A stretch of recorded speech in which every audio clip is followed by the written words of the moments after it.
Manajemen Muba Babal United atau MBU mulai melakukan persiapan menyambut bergulirnya kompetisi Liga 2 Oktober nanti. Manajemen juga berkomunikasi dengan pelatihnya terkait rencana pemanggilan pemain.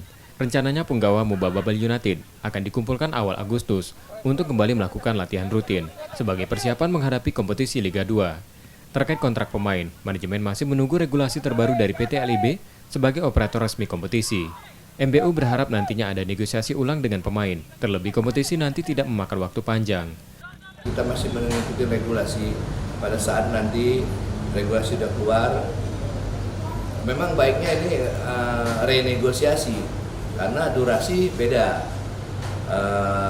Liganya juga tidak terlalu memakan tempat yang operasional kan. Nah itu nanti kita bicarakan lagi, tapi secara garis besar kita sudah siapin semua skema-skema yang akan kita ajukan untuk kerjasama lanjutan dengan pemain. Meski kompetisi akan bergulir saat masa pandemi, manajemen Muba Babal United optimis anak asuh Bambang Nurdiansyah tetap mampu menunjukkan performa terbaiknya.